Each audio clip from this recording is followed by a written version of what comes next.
ท่านกำลังรับฟังสถานีวิทยุกระจายเสียงแห่งประเทศไทยจังหวัดลำพูน FM 95 เมกะเฮิรตซ์ขอต้อนรับเข้าสู่รายการเรื่องเล่าเจ้าเกษตรเมืองลำพูน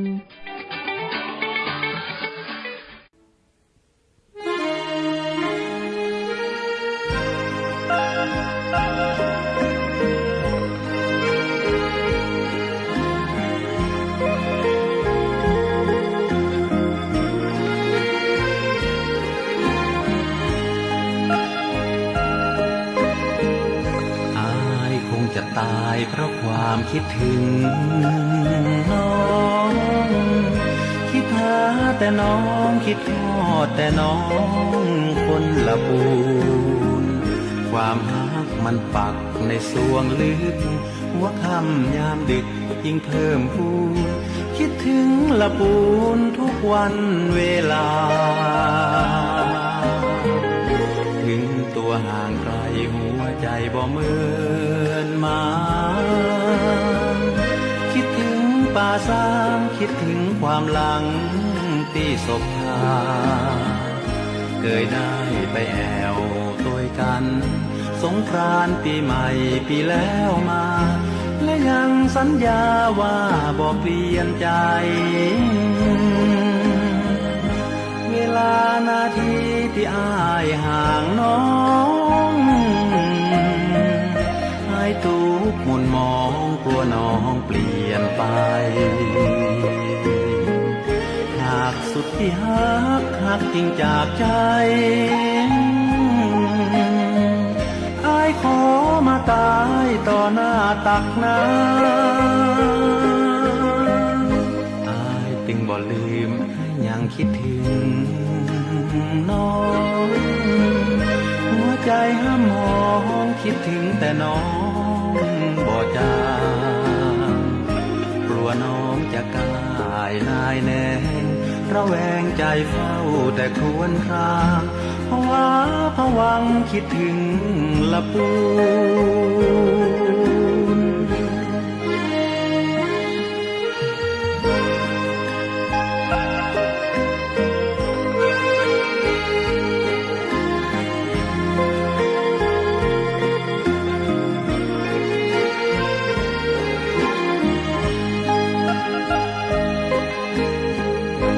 เวลานาทีที่อ้ายห่างน้องอ้ายทุกข์หม่นมองกลัวน้องเปลี่ยนไปหากสุดที่หักจริงจากใจอ้ายขอมาตายต่อหน้าตักน้ำอ้ายจึงบ่ลืมอ้ายยังคิดถึงน้องหัวใจห้ามมองคิดถึงแต่น้องบ่จางกลัวน้องจะกลายนายแน่ระแวงใจเฝ้าแต่ครวญครางภาวะผวังคิดถึงลำพูน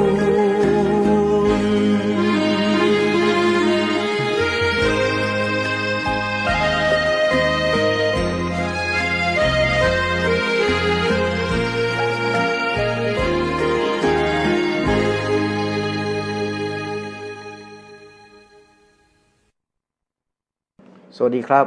สวัสดีครับ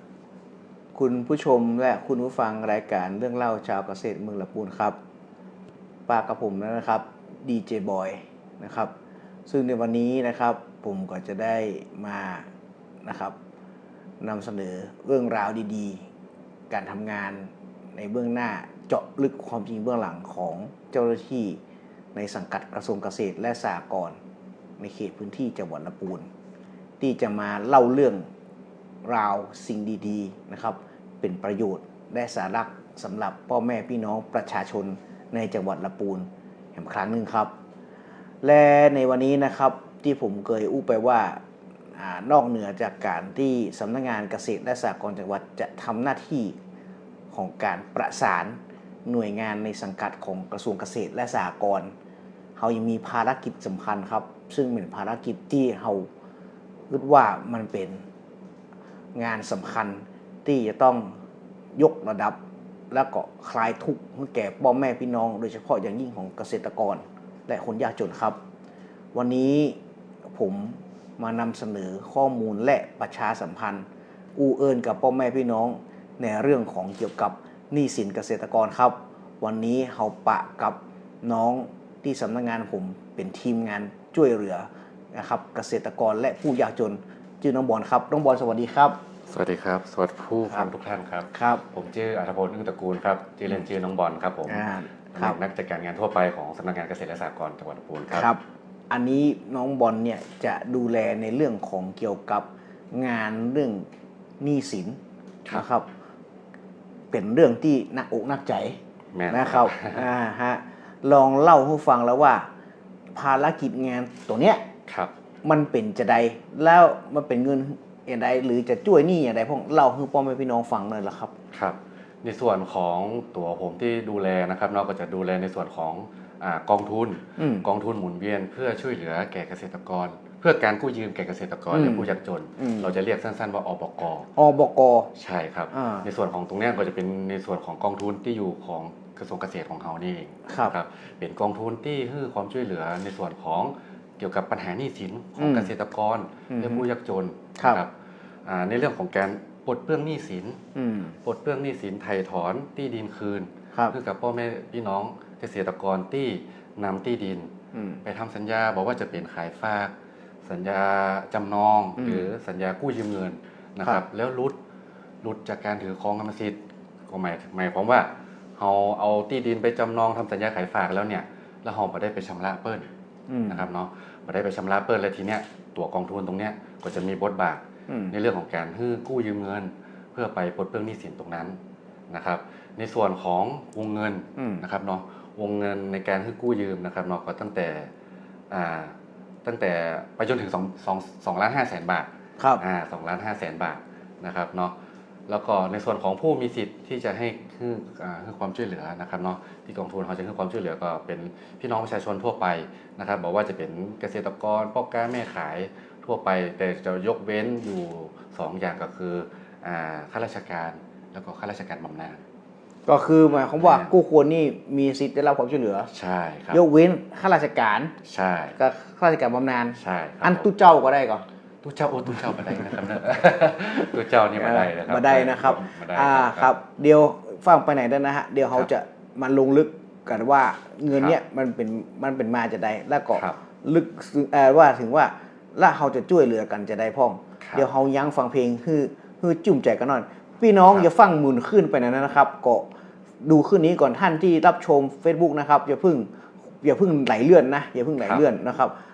ดูว่าสาระสำคัญของท่านแล้วท่านจะติดต่อเขาได้จะได้มีช่องนะให้ในพ่องนะครับที่เขาจะปลดเปลื้องหนี้สินนี้ไปด้วยกันเดี๋ยวเขายั้งฟังเพลงม่วงๆนะครับของลำพูนเขาสักเพลง2 เพลงครับ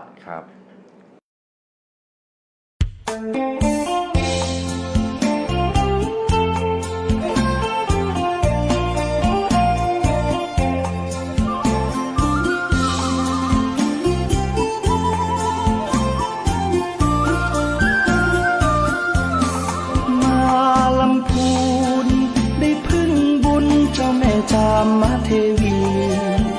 กราบองค์ทรงน้ำเจดีย์พึ่งบารมีท่านศรีวิชัยครูบา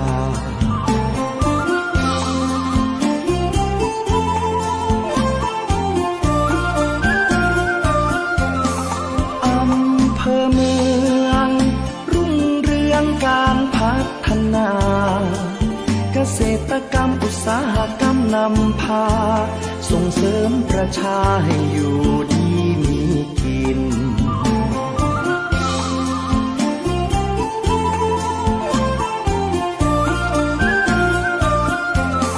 ชมป่าสางชะเง้อพลางนวลนางโสพินทอผ้าเมืองรุ่งเรืองอาชินตราบฟ้าดินไม่ลืมป่าสาง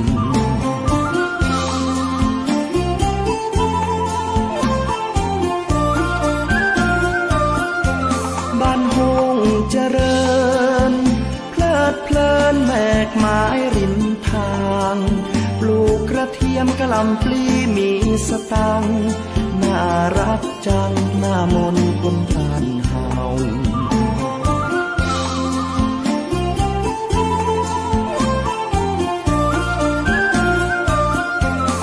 เยือนถิ่นลี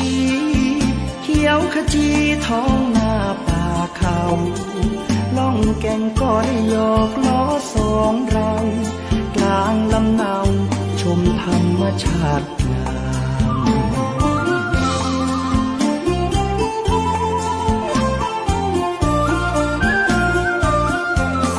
ทุ่งหัวช้างชวนน้องนางไหว้พระธาตุดอยกวางคำเมืองคนดีมีศีลธรรมจิตใจงดงามพี่น้องลายดอย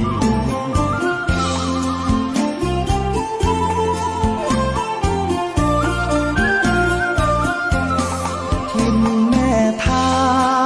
ชาวประชาฝีมือเลิศลอยหัตถกรรมงดงามบ่อน้อยเรื่องสามปอยบนดอยขุนตาล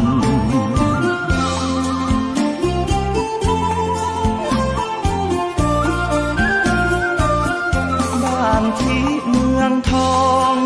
คนลือคนยองนวลนองผ่องพัน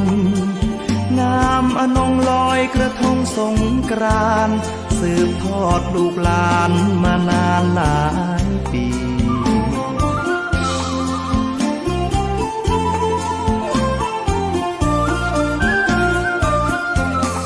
ไป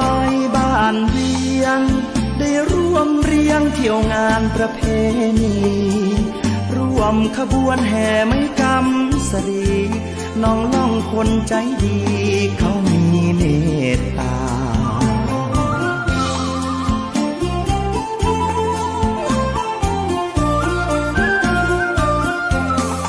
ภูมิแผ่นดินนวมินทร์มหาราชาคนลำพูนเทิดทูนศรัทธาสืบสานมาชั่วฟ้าดินถิ่นงาม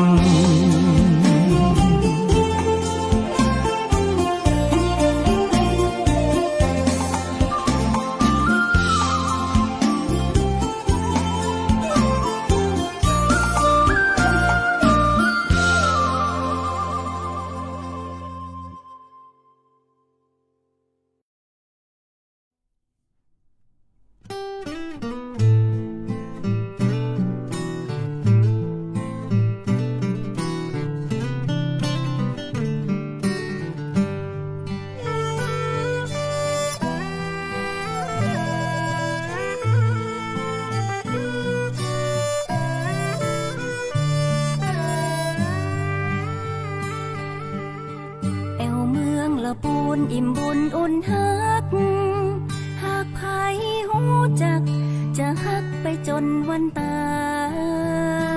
ยละปูนเฮามีของดีมีกระเทียมมีลำไยคนงามหน้าใสน้ำใจบ่ดำอู่ลืออู่ยองอู่เมืองม่วนหลายเรื่องการแต่งกายเฮาก็ใส่ผ้าเมืองภูมิใจแต่นาหมู่เฮาห่วมแหงสร้างบ้านแปลงเมืองรุ่งเรืองมาเมินหนึ่งในล้านนาคือประเพณีส่งน้ำเจดีย์สิริพูนชัยงานแห่หลวงงดงามยิ่งใหญ่ตานสลากย้อมคือการห่วมใจทำบุญครั้งใดบ่เต้างานนี้อู้ไปบ่เสี่ยงเมื่อมาเมืองละปูนพี่น้องกู้คนมีน้ำใจไมตรีบ้านที่เมทาบ้านห้องป่าสางบ้านเวียงเมืองลีทุ่งหัวจ้างคนดีน้ำใจงดงาม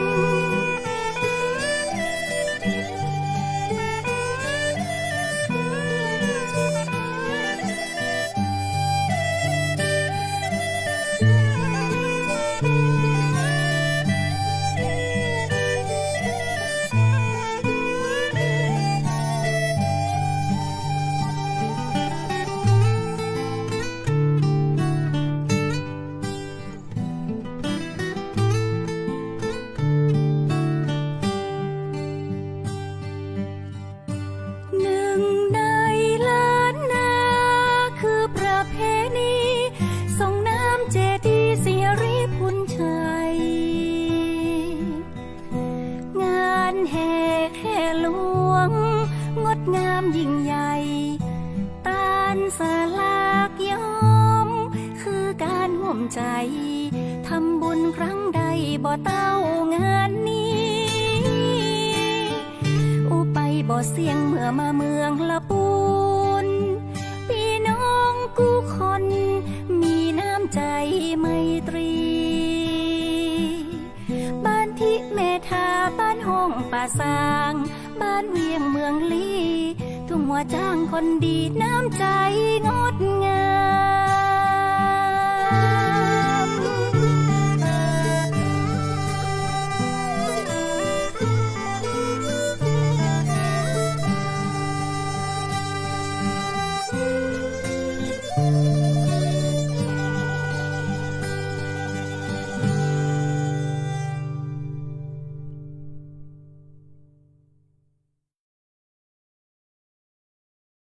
ครับ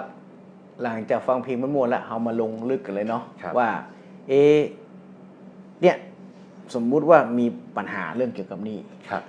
หนี้นั้นตะกี้นี้เราต้องถามกันก่อนว่าหนี้นั้นเป็นหนี้จากการไปซื้อรถได้ก่อนหรือว่าเป็นหนี้เฉพาะต้องที่ดินอย่างเดียวลองอธิบายให้ฟังเลยเราเป็นได้พ่อง ในส่วนของกองทุนหมุนเวียนของเราเนี่ยนะครับในเรื่องของหลักเกณฑ์ที่จะให้ความช่วยเหลือเนี่ยนะครับเนาะมันจะต้องเป็นหนี้ที่เกี่ยวกับที่ดิน ครับ ที่ดินอย่างเดียวเลย ที่ดินที่อยู่อาศัยที่สวนที่ให้ที่บ้านได้หมด แต่อย่างตะกี้ที่หัวหน้าบอยถามเนาะว่า ถ้าเป็นเกี่ยวกับที่รถเนี่ยอันนี้จะมาได้ อัน ข นี้ อง บ่ เรา ได้ จะช่วยเหลือในเรื่องของที่ดินอย่างเดียว หนี้รถไถนี่ก็บ่ได้ มาได้ครับผม เราจะช่วยเหลือในเรื่องของที่ดินที่อยู่อาศัย อืม ครับเป็นการให้ถอนที่ดินที่อยู่อาศัยครับ คำถามจากพ่อแม่พี่น้องบัดเดี๋ยวนี้บ่ได้เอาไปจำนองเนาะ ครับ บ่ได้ไปขายฝาก ครับ เอาใบไปวางบันไดนี่ได้ก่อน เอาใบไปวางบันได แล้วเอาสตางค์มันออกมาเนี่ย เอาใบไปวางบันได วางบั คื นได อหมายความว่าเอา บ่ได้ไปทำ เจ้าหนี้เอามา ทำจ ยึ ด ด บ่ได้จดอะไรอย่างบ่ได้เป็นของไปจดนะจริงๆเต็มคือจดนิติกรรมที่กรมที่ดินไม่ใช่นะคือบ่ได้ไปทำนะครับ แต่ว่าคือไปใบไปวางเพิ่นเนี่ยได้ไหม ในความหมายของหัวหน้าบอยก็คือว่า เอาที่ดิน เอาไปให้เจ้าหนี้ ใช่ ยึดถือไว้เป็นหลักประกัน แม่น อันนี้ได้ครับผม โอ้เห็นไหม อันนี้กองทุนเราก็สามารถช่วยเหลือได้เหมือนกัน แต่ทั้งนี้ทั้งนั้นเราต้องมีหลักฐานนะครับว่าเราได้ไปกู้เงินยืมเงินเปิ้นมาแต่ก็คือจะต้องมีหนังสือลายลักษณ์อักษรว่าเราไปยืมเงินเปิ้นมาตาใดเป็นจำนวนเงินตาใดเปิ้นกำหนดระยะเวลาคืนให้เราตาใดมีลายเซ็นของเจ้าหนี้มีลายเซ็นของเราแต่แล้วก็เอาโฉนดที่ดินเนี่ยไปคือเปิ้นยึดไว้เป็นหลักประกัน อันนี้ก็ได้ครับอันนี้โฉนดที่ดิน ใช่ครับ ข้อที่2ถามนส3กได้ไหม นสสามกก็ได้ครับ นส3กก็ได้แม่นครับในส่วนของเอกสารสิทธิ์เนาะเอกสารสิทธิ์ที่ทางกองทุนเขาที่จะให้ความช่วยเหลือก็คือ1โฉนดที่ดินนส3นส3กจะมีอยู่3อย่างครับจะมีอยู่3อย่างครับอันนั้นนอกเหนือจากท่านนี่ต้องดูเป็นกรณีไปใช่ครับแต่ถ้าเป็นพวกที่ดินสปกอันนี้บ่ได้นะครับเนอะนี่ค่าเจ็บมัวเหมือนกันเนาะ ครับ ทีนี้ถึงละมันเกี่ยวกับเรื่องที่ดินเนี่ยครับอันที่2วงเงินที่จะไปไทยมาเนี่ยครับวงเงินตั้งแต่ตะใดถึงตะใดครับอย่างใดของเฮาวงเงินได้สูงสุด2,500,000 บาทครับ2,500,000 บาทใช่ครับตั้งแต่1บาทไปจนถึง2,500,000 บาทเลยครับผมอันนี้เป็นเรื่องที่หมายความว่าโยกวงเงินหมายความว่าเฮาเป็นหนี้เปิ้นเนาะเฮาไปไถ่ถอนเฮามีเงินมีเงินกู้กองทุนเนี่ยเข้าไปไถ่หนี้แล้วก็มาผ่อนกับกองทุนเฮาใช่ครับแม่นก็ครับเหมือนประมาณอารมณ์ประมาณว่าเฮารีไฟแนนซ์ย้ายหนี้รีไฟแนนซ์ง่ายๆดีกว่ารีไฟแนนซ์ที่ดินเนาะสมมุติว่าไปเป็นหนี้กับเจ้าหนี้ต่างนอกเนาะ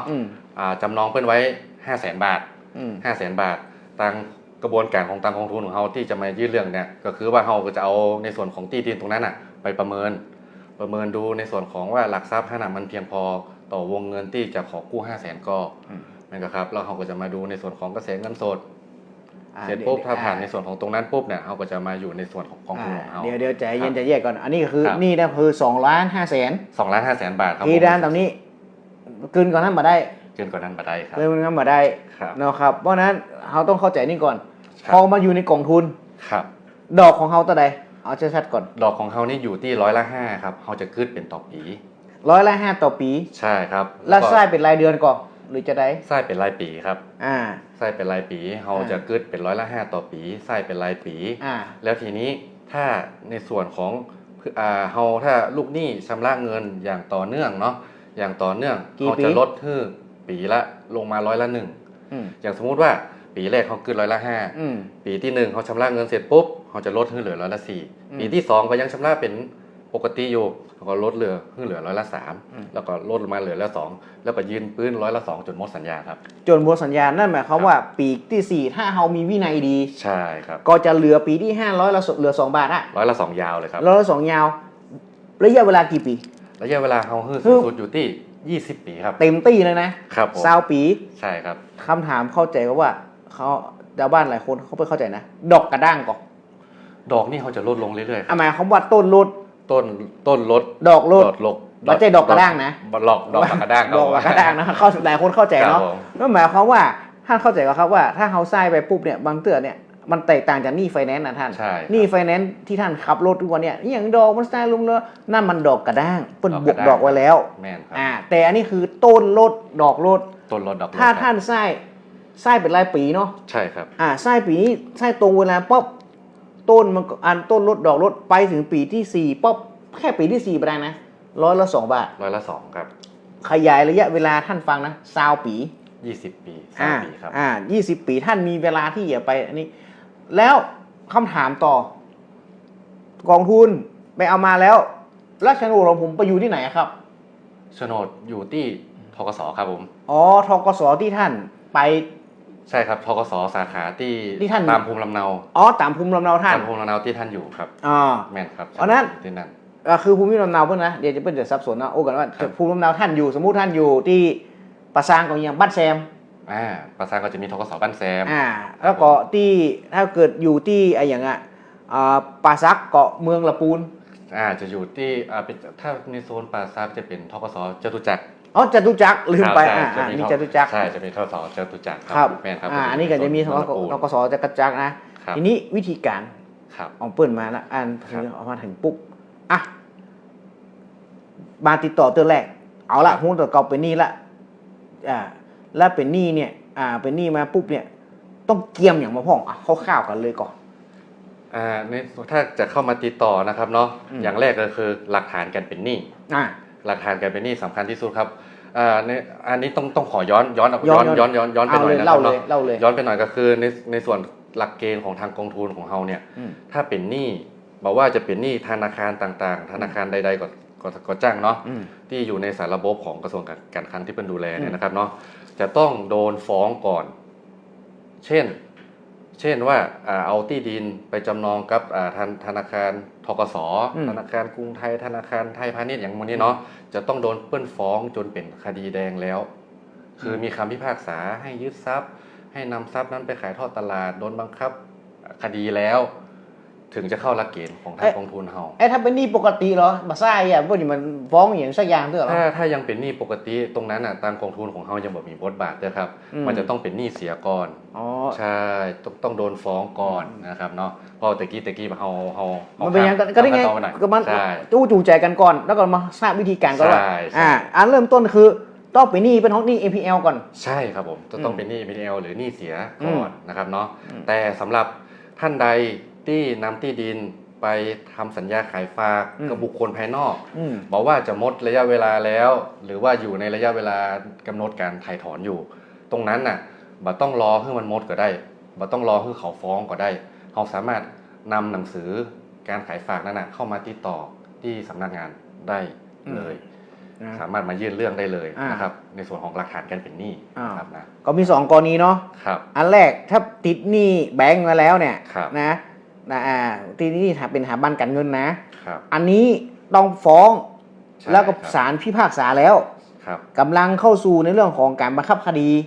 นั่นคือการนำขายทอดตลาดใช่ครับอันที่2ได้เป็นบุคคลธรรมดาที่ไปขายทำสัญญาขายฝากไว้เนาะใช่ครับก็เอาใบไปเอาใบไปบกเข้าไว้เนาะใช่ครับอันนี้ถ้าบัต้องครบกำหนดก็มาหาได้ไม่ต้องครบกำหนดถ้ามันครบกำหนดแล้วมันเลยมาแล้วเขาจะช่วยกันจะได้หรือจะได้ถ้าเกิดสมมุติมันเป็นอย่างนี้ถ้าถามว่าไม่น้องถ้าสมมติว่ามันหมดในส่วนของระยะเวลาแล้วหมดมาแล้วสมมติ6 เดือนแล้วผมมีสตางค์ไปใส่ผมแก้มาเจอรายการเนี้ยจะได้ต่อเจ้าหนี้ก็บีบแล้วอย่างนี้เนาะเจ้าหนี้ก็บีบแล้วเจ้าหนี้จะเอาแล้วนะไปผมอยู่ได้เลยมา6 เดือน เข้ามาเรียกขจายฟังเข้ามาครับขจายฟังเข้ามาเพราะว่าตรงเนี้ยของเฮาเนี่ยในส่วนของคณะกรรมการในส่วนของกองทุนเฮาเนี่ยมันจะมีในส่วนของขั้นตอนการไกล่เกลี่ยกับทางเจ้าหนี้ที่อยู่นะครับผมจะมีการประนีประนอมอมชอมกันเดี๋ยวตรงนี้เฮาก็จะต้องว่าเห็นขั้นตอนนึงในส่วนของกระบวนการตรงนั้นครับผมแต่ต้องรีบเข้ามานะครับเนอะต้องรีบเข้ามาเนาะพอเข้ามาถึงปุ๊บรับเรื่องละรับเสร็จปุ๊บใช้เวลา10,000กว่าครับที่เปิ่นตะกี้ที่บอลอู้ว่าจะต้องมีการวิเคราะห์ว่า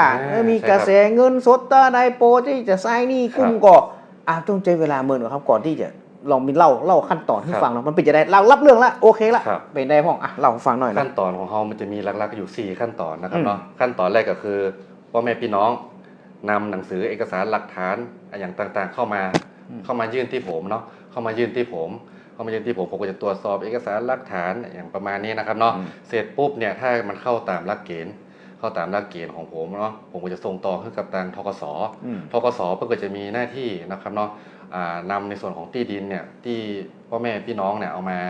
มายื่นเนี่ยเนาะเอาไปประเมินดูว่าหลักประกันมีเท่าใดหลักประกันในส่วนของที่ดินตรงนี้เนาะมีเท่าใดประเมินกระแสเงินสดของแม่ของพ่อของแม่เขาเนี่ยว่ามีเท่าใดนะครับเนาะว่ามันจะคุ้มกับตัวในส่วนของตัว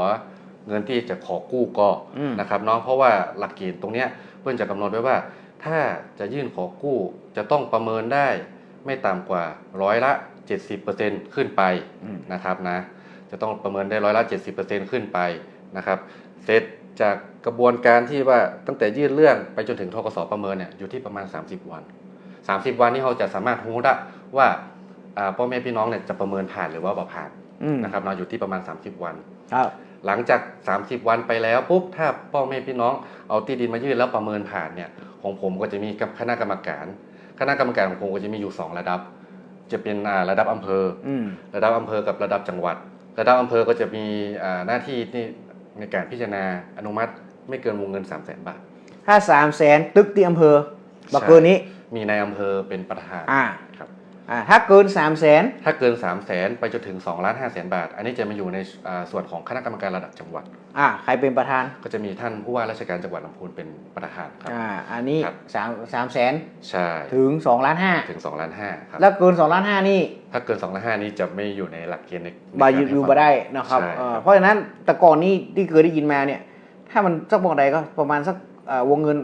ขึ้นล้านเนี่ยไปที่กระทรวงตอนนี้บ่ต้องใช่ครับเดี๋ยวนี้ก็ทางกระทรวงเกษตรก็เล็งเห็นความสำคัญนะครับเนาะว่าในส่วนของพ่อแม่พี่น้องที่มีความเดือดร้อนเนี่ยถ้าเมื่อก่อนถ้าเกินในส่วนของ500,000 บาทเป็นต้นไปเนี่ยเขาจะให้ไปยื่นเรื่องที่ในส่วนของกระทรวงเกษตรที่กรุงเทพนะครับตอนนี้เขาก็เลยปรับในส่วนของกฎระเบียบใหม่นะครับเนาะให้ความสำคัญในเรื่องของตรงนี้ด้วยนะครับเนาะปรับกฎระเบียบใหม่ว่าตั้งแต่300,000ไปจนถึง2,500,000เลยสามารถยื่นได้ที่ในจังหวัดนั้นๆจังหวัดตามภูมิลำเนาของเราได้เลยถามกันต่อครับวิเคราะห์เสร็จละ30 วันเข้าประชุมก็จะใช้เวลาอยู่ประมาณ30 วัน30 วัน2 เดือนเป็น2 เดือนละถ้าผ่านในส่วนของการพิจารณาอนุมัตินะครับเนาะคณะกรรมการมีมติพิจารณาอนุมัติเสร็จปุ๊บเนี่ยเราก็จะส่งไปในส่วนของตั้งเบิกเงินที่ทางส่วนกลางแล้วก็ทางส่วนกลางก็จะได้โอนเงินกลับมาที่ทางธกส.จังหวัดนะครับเนาะเพราะธกส.จังหวัดก็อยู่อีกประมาณ30 วันก็รวมแล้วทั้งหมดในส่วนของการดำเนินการจนตั้งแต่ยื่นเรื่องจนถึงไถ่ถอนที่ดินจนถึงปลดหนี้นี่ก็อยู่ที่ประมาณ90 วันก็คือประมาณ3 เดือนใช่ครับ3 เดือนเนาะทีนี้คำถามต่อมาว่าปัญหาที่เจอมาเนี่ยได้ทำงานมาเนี่ยเป็นยังไงพ่อในเรื่องของการช่วยเหลือเกษตรกรตรงนี้มีอย่างพ่อที่อยากจะฝากประชาสัมพันธ์กับพ่อแม่พี่น้องไว้ก็คือในส่วนของการที่อยากจะประชาสัมพันธ์เนาะเพราะว่าในส่วนของทุกวันเนี่ยในเรื่องของเศรษฐกิจหรือว่าอะไรพวกนั้นทุกวันเนี่ยในเรื่องของการเงินช่วงนี้มันจะมีภาวะเศรษฐกิจช่วงขาลงเนาะช่วงขาลงช่วงนี้มันจะมีในเรื่องของภาวะหนี้สินเยอะนะครับเนาะก็เลยอยากจะประชาสัมพันธ์ในเรื่องของการไปทำสัญญากู้ยืมเงินนะครับเนาะการทำสัญญากู้ยืมเงินเนี่ยก็จะขอพ่อแม่พี่น้องเนี่ยเนาะไปถ้าก่อนที่จะทำสัญญาไม่ว่าจะทำสัญญาจำนองทำสัญญาขายฝากหรือทำสัญญากู้ยืมเงินนะครับเนาะขอพ่อแม่พี่น้องเนี่ยอ่านในส่วนของตัวสัญญากันให้ดีๆนะครับเนาะเพราะว่าเดี๋ยวนี้มันมีการในเรื่องของการเอาเปรียบกันในเรื่องไม่ว่าจะเป็นการทำสัญญาขายฝากนะครับเนาะเพราะว่าเดี๋ยวนี้กฎหมายการทำสัญญาขายฝากก็มีออกมาใหม่ละ นะครับเนาะไม่เขาจะกำหนดให้มีการถ่ายถอนตั้งแต่1 ปีขึ้นไปจะไม่มี3 เดือน 6 เดือนเหมือนเมื่อก่อนละเดี๋ยวนี้ก็จะเป็น1 ปีขึ้นไปในเรื่องของการทำสัญญากู้ยืมเงินนะครับเนาะก็ดูในเรื่องของดอกเบี้ยกันดีๆนะครับเนาะเพราะเดี๋ยวนี้ก็มีในเรื่องของกู้หนี้ยืมสินที่นอกระบบเยอะมากนะครับเนาะก็ไม่อยากให้พ่อแม่พี่น้องตกไปเป็นเหยื่อกับทางเขาเรียกว่าอะไรเจ้าหนี้นะครับเนาะเจ้าหนี้กันนะครับแล้วก็ฝากในเรื่องของตรงนี้ครับครับทีนี้ถ้าสมมุติว่าพี่น้องเนี่ยลำบากที่จะมาเนี่ยครับอย่างแรกเลยครับเบอร์โทรศัพท์ของเราครับเบอร์โทรศัพท์นะครับเนาะก็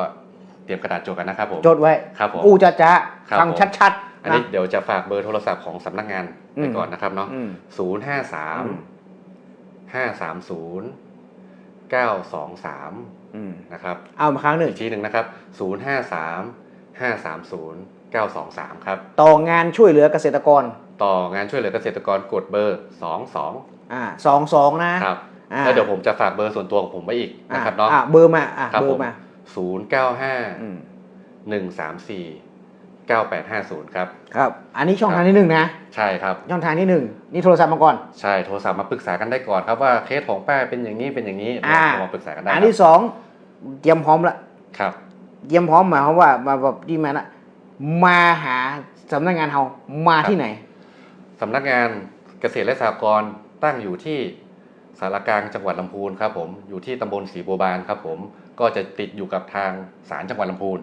ครับผมก็สามารถเข้ามาปรึกษามายื่นเรื่องมาขอรับคำปรึกษากันได้บ่ได้อยู่ในเมืองแล้วเนาะตอนนี้ไม่ได้อยู่ในเมืองแล้วครับย้ายกันมาละเมื่อก่อนอาจจะอยู่ที่เวียงยองนะครับเนาะตอนนี้เราย้ายกันอยู่ที่สารกลางใหม่ครับช่องทางที่3สมมุติว่า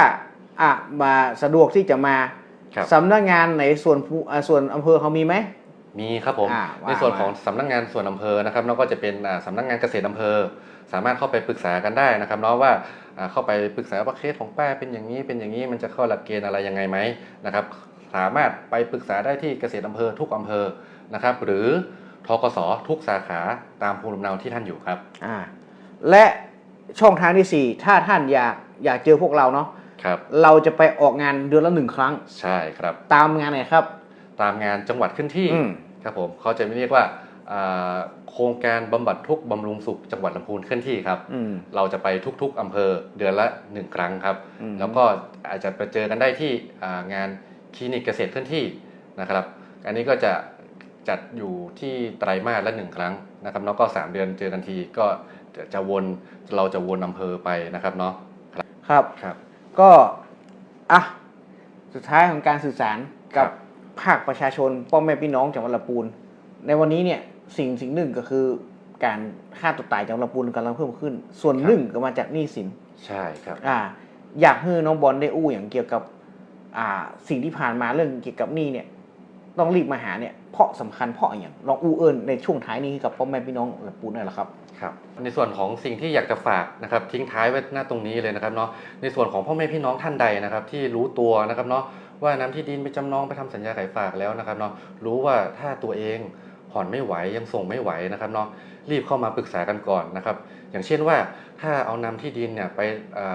จำนองกับสถาบันการเงินแล้วนะครับเนาะแล้วช่วงนี้คือขาดส่งมาหลายรอบแล้วธนาคารหรือสถาบันการเงินก็ส่งหนังสือมาเตือนหลายรอบหลายหนแล้วคิดว่าเรายังจะไม่ไหวแล้วเรายังจะผ่อนส่งต่อไปไม่ได้แล้วรีบเข้ามาปรึกษากันก่อนนะครับเนาะเราจะได้มีแนวทางนะครับเนาะให้ความช่วยเหลือเบื้องต้นกันไปก่อนนะครับเนาะอย่าไปปล่อยให้ทั้งนี้ทั้งนั้นอย่าไปปล่อยให้เขามีหนังสือส่งมายึดมีหนังสือส่งมาบังคับคดีนะครับ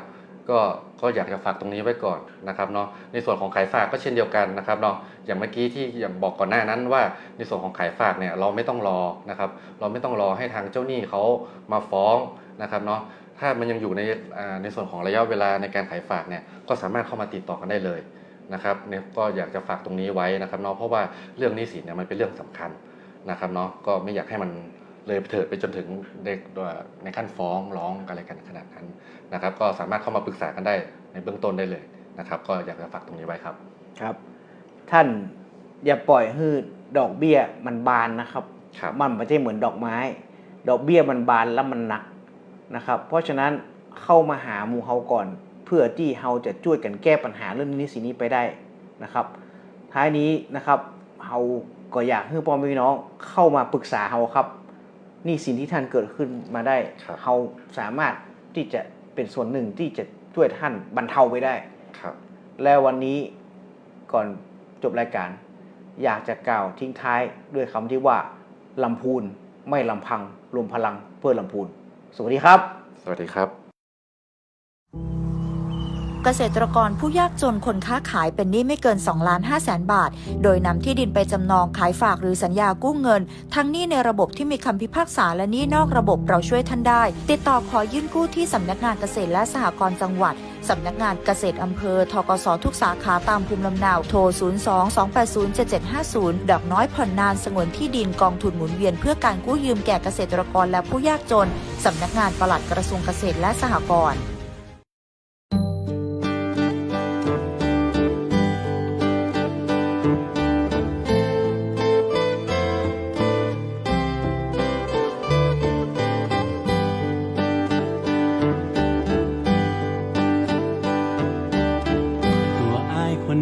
เป็นบ่าวละปูเมืองเก่าเมืองบุญเมืองอาริบุญใจเมืองน้ำใจเมืองลำใหญ่สายน้ำพวงโอบไหลไปจูสายน้ำปิงอูยองบ่จางแต่อูแกว่นยังบ่มีแฟนมาควงแขนแอบยิงจะได้วายไปลงพักน้องยิงสาวลุงหน้าแม่ปิงแม่ยิงสาวเวียงเกียงใหม่ทันใจคลายคนนี้ที่มีฮักแต่ปะเกยพันแปรไปฮักสาวคนใดฮักแต่น้องพอจองเป็นเจ้าของใจบ่าวเมืองลำใหญ่ใครเกียงผู้คนดีมาใจผู้แซวแอวม่วนมาได้บ่เคยใจง่ายคือทายนายนี้ลูกเจ้าแม่จางมาเตวีคนนี้ขอถามน้องนางสักทีอายปอจะมีสิทธิ์ไหม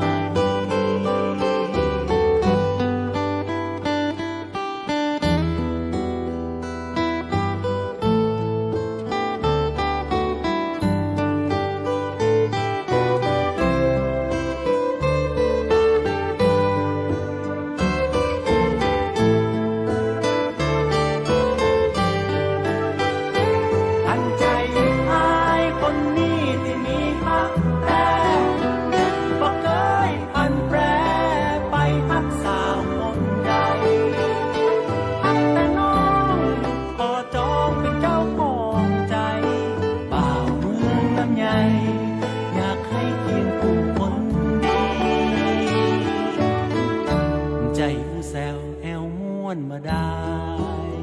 ใจคนใจง่ายคือทายนายนี้ลูกเจ้าแม่จางมาเตวีคนนี้พอถามน้องนางสักที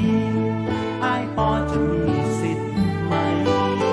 ลูกเจ้าแม่จางมาเตวีคนนี้พอถามน้องนางสักทีอายพอจะมีสิทธิ์พ่องก็หา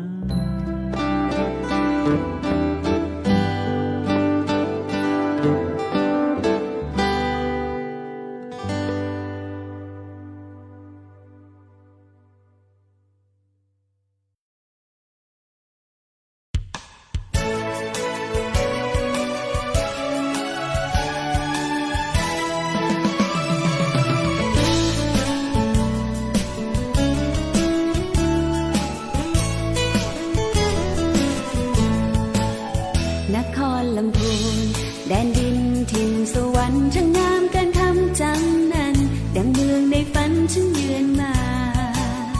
น้ำกวงทาลีนาทีชื่นช่ำอุราเธอทูลกราบไหว้บูชา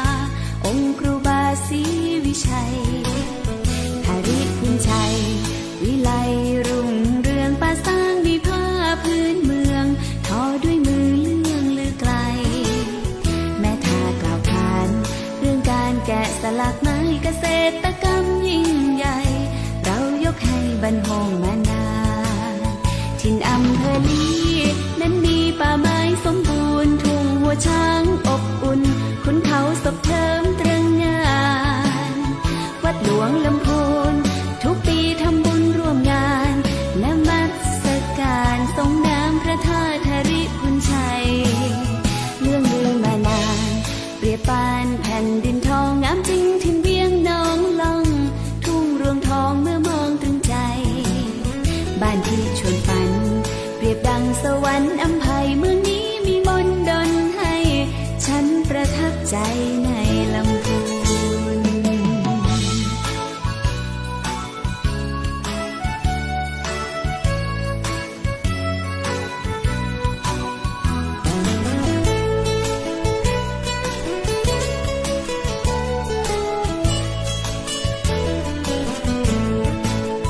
ถิ่นอำเภอลีนั้นมีป่าไม้สมบูรณ์ทุ่งหัวช้างอบอุ่นขุนเขาศพเทิมตรึงงานวัดหลวงลำพูนทุกปีทำบุญร่วมงานนมัสการทรงน้ำพระธาตุหริพุนชัยเรื่องลือมานานเปรียบปานแผ่นดินทองงามจริงถิ่นเวียงน้องล่องทุ่งรวงทองเมื่อมองตรึงใจบ้านที่ชวนฝันเปรียบดังสวรรค์อำไพเมืองนี้มีมนต์ดลให้ฉันประทับใจในลำพูน